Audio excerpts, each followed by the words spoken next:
আমার নাম তিশা। আমার স্বামী সৌদি আরবে ড্রাইভারের কাজ করেন, তাই তার অনুপস্থিতি প্রতিনিয়ত অনুভব করি। রাতে কখনো রোমান্টিক গল্প বা সিনেমা দেখি, যা মনে এক ধরনের আবেগ জাগায়। তবে সেই অনুভূতিগুলো কিভাবে পূরণ করব বুঝে উঠতে পারি না। একদিন আমার ভাতিজার কথা মনে এলো, যে দেখতে সুদর্শন ও শক্তিশালী যুবক। তার বয়স ১৯ হলেও তাকে দেখতে ২৫ বছরের মতো লাগে, কারণ সে শরীরচর্চায় যথেষ্ট মনোযোগী। তখন মনে হলো, যদি আমার স্বামী দূরে থাকে, তবে কেন না এই একাকিত্ব কিছু আনন্দময় মুহূর্তে রূপান্তরিত করি, যেন আমার মনের আশা পূরণ হয়। আমার বিয়ে হয়েছে মাত্র ১ মাস হলো। আমার স্বামী সৌদি আরবে কাজের জন্য চলে গেছে, তাই তাকে সবসময় পাশে পাই না। তার এই দীর্ঘ অনুপস্থিতি আমার মনে এক ধরনের শূন্যতা তৈরি করেছে। প্রতি রাতেই একা থাকার কষ্টে মনের ভেতরে অনেক ইচ্ছে অপূর্ণই থেকে যাচ্ছে বলে অনুভব করি। একদিন একাকিত্ব কাটানোর জন্য সুন্দর করে সেজে নিজের ঘরে বসে রইলাম। তখন মনে হলো, আমার ভাতিজার সাথে কিছু সময় কাটালে হয়তো মন কিছুটা ভালো লাগবে। তাই তাকে ঘরে ডেকে কিছু কথা বলার চেষ্টা করলাম। আমাকে দেখে সে হাসল এবং বলল, আপনি যা বলতে চান খোলাখুলি বলুন। আমি সব শুনতে প্রস্তুত। তার এমন উন্মুক্ত মনোভাব দেখে একটু অবাক হলেও মনে শান্তি পেলাম, কারণ এতদিন নিজের অনুভূতিগুলো কারো সঙ্গে ভাগাভাগি করতে পারিনি।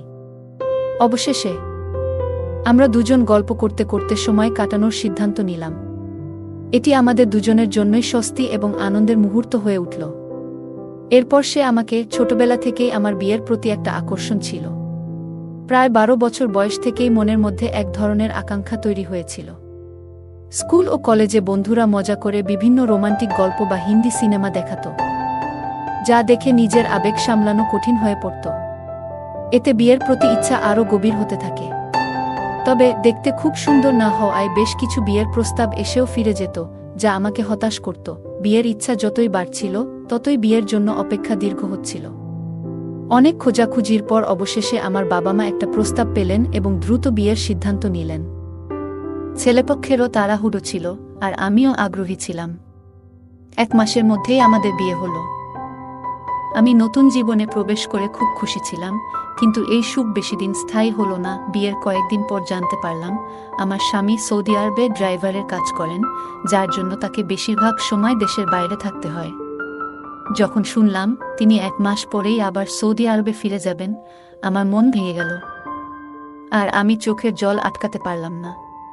তার অনুপস্থিতি সত্ত্বেও নিজের অনুভূতিগুলো নিয়ন্ত্রণ করার চেষ্টা করছিলাম, তবে তার কাছাকাছি থাকার আকাঙ্ক্ষা আমাকে অস্থির করে তুলেছিল।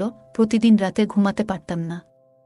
একদিন তাকে জিজ্ঞাসা করলাম, যদি সবসময় বাইরে থাকতে হয়, তবে বিয়ে করলে কেন? তিনি বললেন, আমার ছোট ভাই বোনেরা পড়াশোনা করছে, আর আমার ভাতিজার দেখাশোনা করতে হয়। তারা স্বাবলম্বী না হওয়া পর্যন্ত সংসারের দায়িত্ব আমারই। দেশে থাকলে এত আয় করতে পারতাম না, তাই সৌদি আরবে যেতে হয়েছে। এরপর আরও বললেন, সৌদি আরবে এমন একটা কাজ করি যাতে বাড়িতে কখনো টাকার অভাব না হয়। তখন আমি বললাম, তাহলে আমাকেও সঙ্গে নিয়ে চলো। তিনি হেসে বললেন, এটা এত সহজ নয়। আমার নিজের থাকার জায়গা নেই সেখানে, আর ভাড়াও অনেক বেশি। আমরা অনেকজন মিলে একটি ঘরে থাকি, তাতে আমাদের খরচ কিছুটা কম হয়। এরপর তিনি বললেন, আমি বছরে একবার আসি, সেটাও মাত্র ১ মাসের জন্য। তার এই কথা শুনে আমার মন ভারাক্রান্ত হয়ে গেল। মনে অনেক কষ্ট হলো এবং ক্ষোভও জন্মালো। আমার বিয়ে খুব সাদামাটাভাবে হয়েছিল, এবং যেসব স্বপ্ন দেখেছিলাম তার কিছুই পূরণ হয়নি। কিন্তু সবকিছু সহ্য করে চলছিলাম। আমার স্বামীর স্বভাব ছিল খুবই গম্ভীর। তিনি কখনো খোলাখুলি কথা বলতেন না বা তার সমস্যার কথা প্রকাশ করতেন না। সবকিছু জেনেও আমি নিজেকে ধৈর্য ধরে সামলে নিয়েছিলাম। আমার স্বামীর বিয়ে করাটা মূলত পরিবারের ইচ্ছাতেই হয়েছিল, যেন তিনি পরিবারের কাজে সাহায্য করতে পারেন। স্বামী সৌদি আরবে চলে যাওয়ার পর রাগ হলেও তার উপর তেমন প্রভাব পড়ল না। আমি আবারও একাকিত্বে ডুবে গেলাম। রাতগুলোতে ঘুম আসত না, আর তার সাথে কাটানো মুহূর্তগুলো মনে পড়ত। সারাদিন চলে যেত, কিন্তু তার সাথে যোগাযোগ হতো না। রাতে মাত্র ১৫ মিনিটের জন্য ভিডিও কল করত, আর সেই সময়টাতেও পরিবারের খোঁজখবর নিত। আমি মন খুলে কথা বলতে চাইতাম, কিন্তু তার কাছে সময় থাকত না। আমার শাশুড়ি সামান্য কথাবার্তা বলতেন, আর বাকিটা সময় ঘরের কাজে ব্যস্ত থাকতাম। আমার ছোট ভাতিজা মাঝে মাঝে আমার সাথে কথা বলতো, যা কিছুটা সান্ত্বনা দিত। শাশুড়ি রাতে তাড়াতাড়ি ঘুমিয়ে পড়তেন, ফলে আমি আর ভাতিজা একাই থাকতাম। স্বামীর ছোট ভাই বোনেরা বাইরে পড়াশোনা করত, তাই আমরা প্রায় রাতের খাবার একসাথে খেতাম। আমার ভাতিজা খুবই প্রাণোচ্ছল ছেলে, সারারাত তার বিশ্ববিদ্যালয়ের গল্প শোনাত, যদিও আমার তেমন আগ্রহ ছিল না। এক রাতে আমি মোবাইলে একটি হিন্দি সিনেমা দেখতে শুরু করলাম। সিনেমাটি বেশ সাহসী ধাঁচের ছিল এবং দেখতে দেখতে গভীর চিন্তায় ডুবে গেলাম। পরের দিন সকালে ঘুম থেকে উঠেও রাতের সেই সিনেমার কিছু দৃশ্য মনে ঘুরছিল। আমি কিচেনে কাজ করতে করতে সেই দৃশ্যগুলো মনে করছিলাম। রান্নাঘরে বসে যখন মনোযোগ দিয়ে ভাবছিলাম, হঠাৎ অনুভব করলাম কেউ আমার পেছনে দাঁড়িয়ে আছে। ঘুরে দেখি আমার ভাতিজা দাঁড়িয়ে আছে এবং সে আমার মোবাইলের স্ক্রিন দেখে ফেলেছে। কিছুটা বিস্মিত হলেও সে স্বাভাবিকভাবেই বলল, চাচি, যদি খাবার তৈরি হয়ে থাকে তাহলে রুটি বানিয়ে দিন। আমি তাড়াতাড়ি মোবাইলটি বন্ধ করে রুটি বানাতে শুরু করলাম। এরপর থেকে লক্ষ্য করলাম ভাতিজার আচরণে কিছুটা পরিবর্তন এসেছে। আগে সে আমার ঘরে তেমন আসতো না, কিন্তু এখন প্রায় আসতে শুরু করল। একদিন সে বলল, আজ বিকেলের চা সে আমার ঘরেই খাবে, কারণ লাউঞ্জে শীত বেশি। শীতকালে আমার শাশুড়ির অভ্যাস ছিল নিজের ঘরেই থাকা। তাকে খাবার দিয়ে এসে দেখি ভাতিজা আমার মোবাইলটি দেখছে। আমার মোবাইলের সমস্ত ব্রাউজিং হিস্টোরি দেখে ফেলেছে এবং জানতেও পেরেছে যে আমি কী ধরনের ভিডিও দেখতাম। তার এই আচরণে আমি খুবই অবাক হলাম। সে কে যে আমার মোবাইল চেক করবে? আমি চায়ের ট্রেটা বিছানার ওপর রাখলাম এবং নিজের মোবাইলটি ভাতিজার হাত থেকে নিয়ে পাশে রেখে দিলাম। চা খেতে খেতে ভাতিজা হেসে আমাকে জিজ্ঞাসা করল, চাচি, আপনার কী ধরনের সিনেমা পছন্দ? তার এই প্রশ্ন শুনে আমি কিছুটা অপ্রস্তুত বোধ করলাম এবং বললাম, তোমার প্রশ্নের অর্থ কি? সে হেসে ব্যাখ্যা করল, মানে আপনার কি অ্যাকশন মুভি ভালো লাগে নাকি রোমান্টিক? আমি তার দিকে তাকাতেই সে বলল, রোমান্টিক সিনেমার মধ্যে একটা আলাদা ব্যাপার আছে, বিশেষ করে হিন্দি সিনেমায়। আমি চুপ থাকায় সে নিজেই আবার বলল, চাচি, আপনি চাইলে আমাকে বন্ধু ভাবতে পারেন। ভাতিজা চাচির মধ্যে বন্ধুত্ব তো হওয়াই স্বাভাবিক, আর আপনার একাকিত্বে আমিও পাশে থাকতে পারি। তার কথা শুনে কিছুটা লজ্জা পেলাম এবং বললাম, আমার মাথায় একটু ব্যথা করছে। তুমি চা তোমার ঘরেই গিয়ে খাও। বন্ধুত্বপূর্ণ থাকার চেষ্টা করলেও কিছুটা অস্বস্তি অনুভব করছিলাম। তার আচরণে বিরক্ত হয়ে কড়া ভাষায় বললাম, এখান থেকে চলে যাও, চা নিজের ঘরেই খাও। সে কিছু না বলে কাপ হাতে নিয়ে চলে গেল। সাধারণত সে মাঝে মাঝে মজা করত, কিন্তু এরপর থেকে কিছুটা চুপচাপ হয়ে গেল। পরদিন সকালে রান্নাঘরে নাস্তা বানাচ্ছিলাম, হঠাৎ শুনলাম সে ঘর থেকে চাচি চাচি বলে ডাকছে। ঘরে ঢুকে দেখি সে শার্টের বোতাম লাগানোর চেষ্টা করছে। আমাকে দেখে বলল, চাচি, আমার বোতাম খুলে গেছে, একটু সাহায্য করবেন? কিছুটা দ্বিধা নিয়ে তার বোতাম লাগাতে শুরু করলাম। কাজ করতে করতে লক্ষ্য করলাম সে মনোযোগ দিয়ে আমার দিকে তাকিয়ে আছে, যা আমাকে অস্বস্তিতে ফেলছিল। একসময় আমার চুলের একগুচ্ছ সামনে এসে পড়লে সে নরমভাবে সেটি সরিয়ে কানের পেছনে রেখে দিল।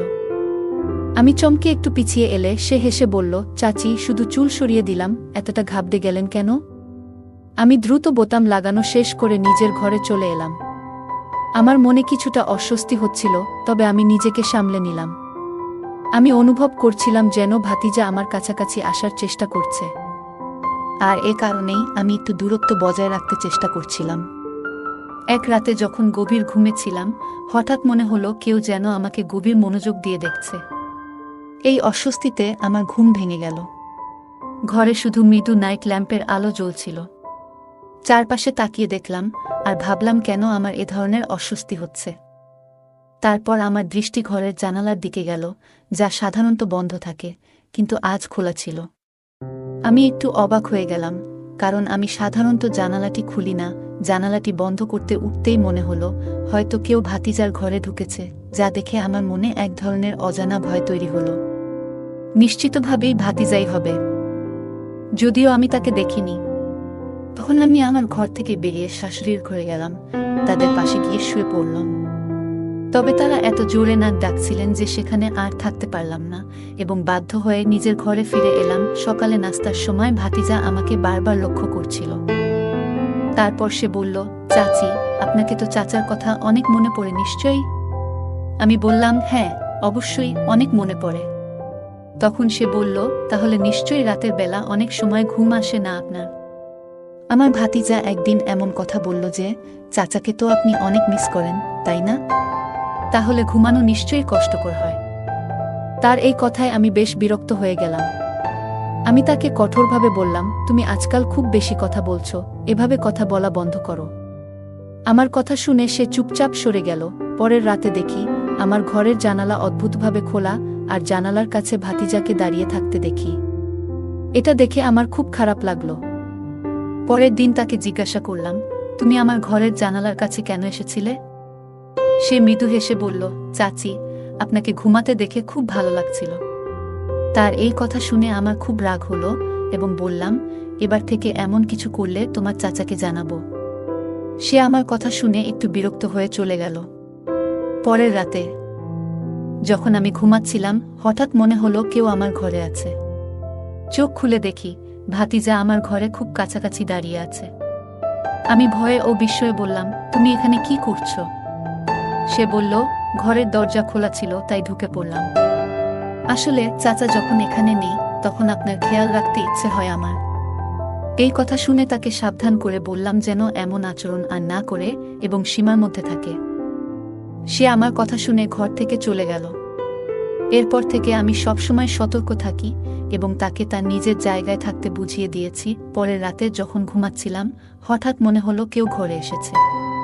চোখ খুলে দেখি আমার ভাতিজা দাঁড়িয়ে আছে। সে আমাকে বিভিন্ন কথা বলতে থাকলো। সে বলল, বিষয়টা এত সহজ ছিল না চাচি।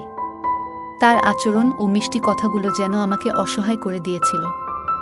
এর আগে আমি কিছু বুঝে ওঠার আগেই সে আমাকে এক অদ্ভুত জালে জড়িয়ে ফেলেছিল। হঠাৎ সে আমার মুখে হাত রেখে বলল, কেউ যদি দরজা দিয়ে চলে আসে? তুমি যে দরজা খোলা রেখেছ সেটা কি আমার জন্য? তার কথা শুনে আমি বিস্মিত হয়ে ভাবছিলাম, কখনো তো এমন অনুভূতি আমার মধ্যে আসেনি। আমি তাকে সবসময় নিজের সন্তানের মতোই ভেবেছিলাম। তবে সত্যটা হলো, সে যেন এক প্রজ্বলিত আগুনের মতো এবং এই আগুন থেকে দূরে থাকাই ভালো, কিন্তু আমি পারলাম না। এই ঘটনা আমার জীবনে এক অস্থিরতা এনে দিল। আমি অশ্রু মুছতে মুছতে তাকে বললাম, তুমি যা করেছ তা ঠিক হয়নি। আমি এই ব্যাপারে আল্লাহর কাছে প্রার্থনা করব যেন তিনি তোমাকে শাস্তি দেন। সে বলল, তুমি যেসব সিনেমা এবং গল্প দেখো সেগুলো কি? চাচি যান, তোমার চোখেও তো ওসব চলতে থাকে। বলেই সে চলে গেল। আমি কখনো চাইনি যে এরকম কিছু আমার সাথে হবে। পরের দিন আমি কোনো কিছু না বলে মায়ের বাড়ি চলে গেলাম। মনে মনে ভেবেছিলাম, আমি কি আমার স্বামীকে সবকিছু জানাবো?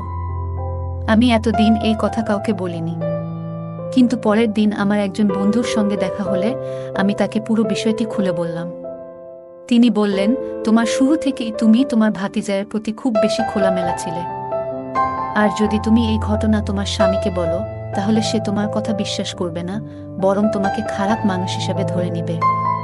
তাই এটা এখানেই গোপন রাখো। সে আমাকে পরামর্শ দিল, স্বামীকে বলি আমাকে সৌদি আরবে নিয়ে যেতে, যাতে আমি তার সঙ্গে থাকতে পারি। এই পরামর্শ মেনে স্বামীকে বললাম, যদি তিনি না নিয়ে যান তবে বিচ্ছেদের কথা ভাবতে বাধ্য হব। তিনি রাজি হলেন এবং আমাকে সৌদি আরবে নিয়ে এলেন। সেখানে এসে একটি স্কুলে শিক্ষকতার চাকরি পেলাম। ছোট একটি ফ্ল্যাট ভাড়া নিলাম এবং বাড়ি ফেরার পরিকল্পনা বাদ দিলাম যখন বুঝতে পারলাম আমার চিন্তাভাবনা শুদ্ধ হচ্ছে এবং ভুল পথে যাচ্ছি। তখন মোবাইল থেকে সব অপ্রয়োজনীয় ভিডিও ও সিনেমা মুছে দিলাম। সময় গড়ালো আর ভাতিজার বিয়ের সময় এলো। বাড়ি ফেরার সময় আমি বললাম, আমি এখানেই থাকব এবং অপেক্ষা করব। আমার স্বামী একা বাড়ি গিয়ে 1 সপ্তাহ পর ফিরে এসে বললেন, আমি তোমাকে মিস করছিলাম। 6 মাস পর শুনলাম ভাতিজার স্ত্রী অন্যের সঙ্গে ধরা পড়েছে। এতে আমি শান্তি পেলাম, কারণ আল্লাহ তাকে শিক্ষা দিয়েছেন। ধৈর্য ধরে অপেক্ষার পর আল্লাহ আমাকে সন্তানও দিলেন। আমি যমজ সন্তান পেয়েছি এবং তাদের সঠিকভাবে বড় করার চেষ্টা করেছি। বর্তমানে আমি আমার পরিবারের সঙ্গে সুখী জীবন কাটাচ্ছি। গল্পের নারী তার ভাতিজার প্রতি অতিরিক্ত খোলামেলা আচরণের জন্য সমস্যায় পড়েছেন, যা থেকে বোঝা যায় যে আত্মীয়দের সঙ্গে সম্পর্কের ক্ষেত্রে সতর্ক থাকা জরুরি। আল্লাহর কাছে ধৈর্য নিয়ে প্রার্থনা তাকে কঠিন পরিস্থিতি সামলাতে সহায়তা করেছে। কঠিন সময়ে প্রার্থনা ও ধৈর্য আমাদের শক্তি যোগায়। ভাতিজার আচরণকে আগুনের মতো ক্ষতিকর মনে করেছেন এবং মানসিক শান্তির জন্য নেতিবাচক সম্পর্ক ও পরিস্থিতি থেকে নিজেকে দূরে রেখেছেন। তিনি অপ্রয়োজনীয় ভিডিও ও সিনেমা এড়িয়ে পবিত্র ও আত্মনিয়ন্ত্রিত জীবন বেছে নিয়েছেন। এ সিদ্ধান্তের মাধ্যমে তিনি জীবনের মান উন্নত করতে আত্মনিয়ন্ত্রণের গুরুত্ব উপলব্ধি করেছেন। পরে ভাতিজার স্ত্রীর বিশ্বাসঘাতকতা দেখে আল্লাহর ন্যায় বিচারের প্রতি তার বিশ্বাস আরও দৃঢ় হয়েছে, যা তাকে শান্তি দিয়েছে। বন্ধুরা, গল্পটি ভালো লাগলে ভিডিওটি লাইক ও চ্যানেলটি সাবস্ক্রাইব করুন। বেল আইকনটি প্রেস করুন যাতে নতুন ভিডিও নোটিফিকেশন পান। ধন্যবাদ।